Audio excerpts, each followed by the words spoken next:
Welcome to Reinvention Africa. I'm Quincy, and this is the show where we're trying to bring you guys impact and leave you with a hopeful message in under 5 minutes.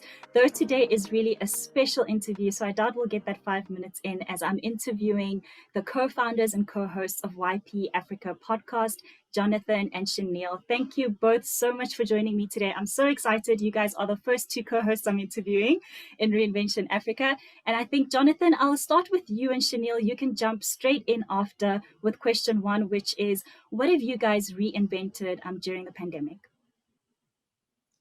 Thank you, Quincy, and thank you for having us on your show.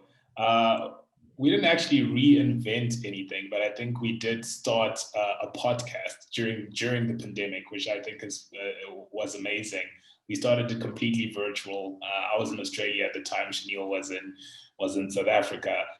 And for those who don't know, YP Africa is a podcast that brings experienced professionals from across the African continent to share their experiences so that people who normally don't have access to people of that nature in Africa can get access to that and learn from them and their experiences. Awesome. I think you hit the nail on the head there, Jonathan. And to add to that, in terms of what I found, when we talk about reinvention, the networking aspect for me has been something really, really great, I think, now in the digital age, because before it was limited to who you could meet at a function or at an event.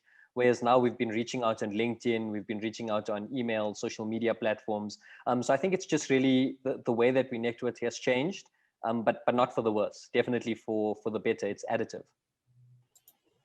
I honestly love both of those messages to say, we started this show, first of all, to really reach young Africans and let them know that even throughout the pandemic, no matter what was happening and how devastating it might have seemed, but life was still going on.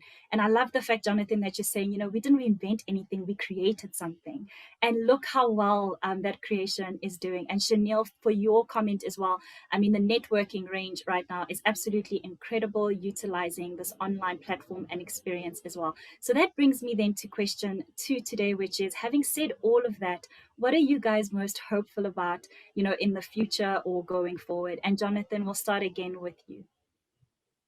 Thank you, Quincy. So in this moment, our focus is a lot on YP Africa, and it only makes sense for our dreams and vision to also revolve around that. So right now, we're envisaging YP Africa growing from just a podcast to other forms of media, like a YouTube channel, so that we can increase our reach. And also adding other services, because ultimately we're trying to give information to young Africans that they never would have been had access to.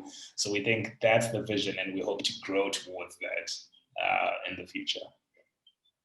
Yeah, and I think pivoting on Jonathan's point there, you can have a business, you can work really hard, but market timing is also a huge factor. And I think now is the time for Africa. Because of this pandemic, everything's become digital. Our mindsets have changed. We're trying to enter more global markets. We're seeing, some of the first unicorns coming out of Africa. Flutterwave, congrats to them. And I'm really hopeful about this growth and this opportunity. And I'm hoping that we as Africans and as this podcast can leverage that and take full advantage of it.